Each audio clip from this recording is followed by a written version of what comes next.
Good morning everyone. आज हम संक्रामक रोग के विषय में चर्चा करेंगे।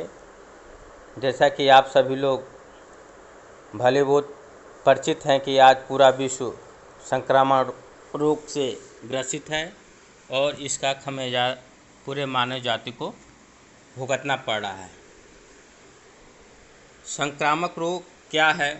संक्रामक रोग वह रोग है जो एक व्यक्ति से दूसरे व्यक्ति में, दूसरे पशु से दूसरे पशु में फैलता है। मतलब एक दूसरे के संक्रमण के द्वारा एक दूसरे में फैलता है।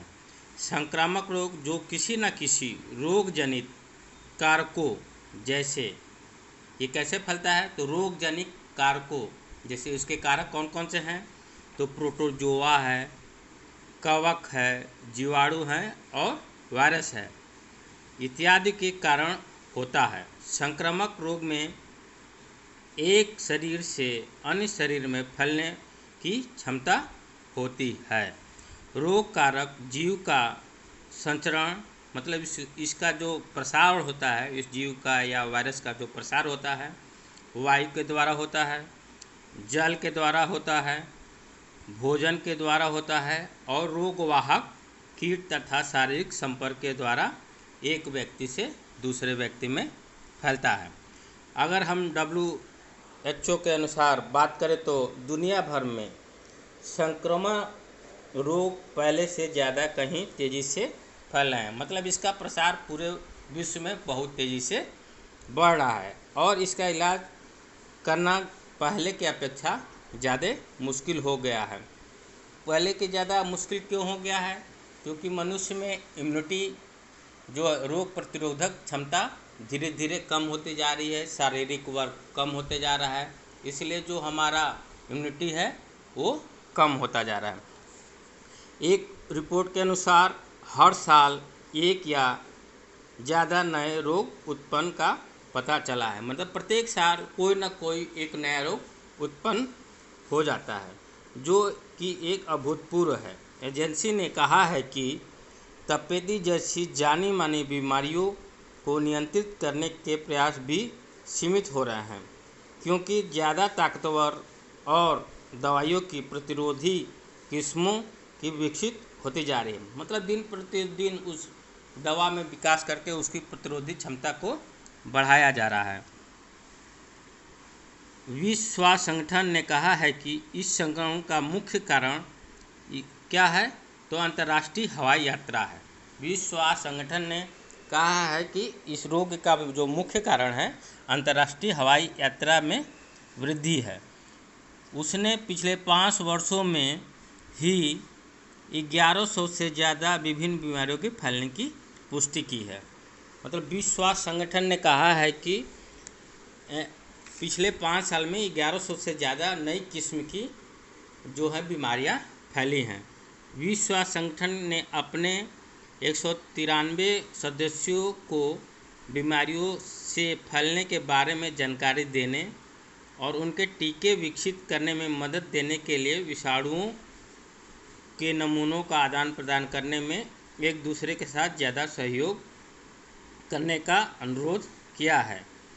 तथा उदाहरण की बात करें तो आज पूरा विश्व क्या है तो कोविड-19 से ग्रसित है। यह बीमारी हमारे देश में कैसे आई तो ये हमारे देश में बीमारी हवाई यात्रा के द्वारा दूसरे देश से हमारे देश में आई और ये फिर पूरे विश्व में या पूरे मतलब इंडिया में एक दूसरे के द्वारा धीरे धीरे फैल गया।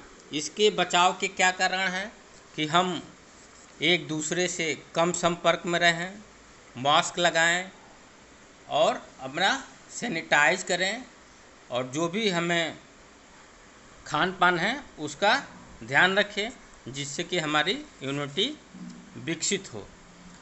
अगर हम इस रोग, जो संक्रमण रोग के बारे में बात करें तो जीवाणुओं द्वारा फैलने वाले जो रोग हैं, हम अब बात करेंगे कि जीवाणुओं से कौन कौन से रोग फैलते हैं। तो जीवाणुओं द्वारा जो फैलने वाले हैं, जो कुछ रोग इस प्रकार हैं जो प्रचलित हैं वो है हैजा है, डिप्थीरिया है, क्षय रोग है, कोढ़ है, टिटनस है, टाइफाइड है, प्लेग है, खांसी है, निमोनिया है। देखिए यहाँ निमोनिया से फैलता है, जीवाणुओं से निमोनिया फैलता है, और गोनोरिया है, सिफिलिस है और सुजाक है, जो जीवाणुओं के द्वारा ये रोग फैलते हैं या जीवाणुओं के द्वारा ये रोग होते हैं। और वायरस जनित रोग में तो छोटी माता है, खसरा है, पोलियो है, रैबीज है, चेचक है, जनंग हॉर्पिस है, एड्स है। तो एड्स भी देखिए वायरस के द्वारा फैलता है, एक दूसरे के संपर्क में आने से फैलता है। तो इस समय बहुत ज़रूरी है कि एक दूसरे से दूरी बनाए रखें और इस रोग से बचें। हेपेटाइटिस है और इन्फ्लुएंजा है, खसरा है, गलसुआ है, ट्रोकोमा है, जेनेआइटलस हर्पिस है।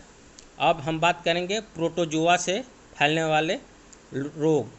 तो प्रोटोजोआ से जो फैलने वाले रोग है, मलेरिया है, अबीबियसिस है, काला जार है, पायरिया है और सोने की बीमारी है। और कृत्रिम जनित रोग मतलब कृमि से फैलने वाले जो रोग हैं, फाइलेरियस है, टिटेनियस है, एस्कोरियस है। अब कवक जनित रोग मतलब जो दांत खाज जैसे रोग हो जाते हैं, वो उनके रोग के बारे में हम चर्चा करेंगे। तो एथलीट फुट है, खाज है और दाद है। इन सभी रोगों को बचाव के लिए सरकार द्वारा अलग अलग जागरूकता अभियान चलाया जाता है, जैसे कि विश्व एड्स दिवस, पल्स पोलियो अभियान और संचारी रोग निवारण सप्ताह, और पोस्टर के माध्यम से भी इस रोग का प्रतियोगिता कराकर इस रोगों के प्रति लोगों को जागरूक किया जाता है कि लोग इस रोग से कैसे बच सकते हैं, मलेरिया से कैसे बच सकते हैं, टिटनस से कैसे बच सकते हैं, पल्स पोलियो से कैसे बचाव करें। आप देखे होंगे कि पल्स पोलियो अभियान चलाया जाता है और जो भी छोटे 5 साल से छोटे बच्चे होते हैं उनको एक ड्रॉप पिलाया जाता है। एड्स दिवस में क्या है कि स्कूल कॉलेजों में पोस्टर अभियान के माध्यम से इस पे विशेष रूप से चर्चा किया जाता है। तो अब कोविड-19 की ही बात करें तो इस समय इसके बचाव के लिए अलग अलग कार्यक्रम चलाए जा रहे हैं, अलग अलग जागरूकता अभियान चलाया जा रहा है। इसमें एक दूसरे से दूरी बनाए रखने पर विशेष रूप से ध्यान दिया गया है, मास्क का उपयोग करना है, इम्यूनिटी पावर को बढ़ाना है। तो ये जो भी संचारी या संक्रमण रोग हैं, इसमें बचाव ही एक मूल मात्र उपाय है। बचाव के द्वारा ही इस संक्रमण रोग से हम बच सकते हैं। तो जो भी इस रोग के निवारण के लिए उपाय बताए गए हैं, उसको आप विस्तृत रूप से किताबों के माध्यम से, इंटरनेट के माध्यम से अध्ययन करें और इस संक्रमण रोग से अपना बचाव करें। बहुत बहुत धन्यवाद। आज के क्लास में बस इतना ही। बहुत बहुत धन्यवाद।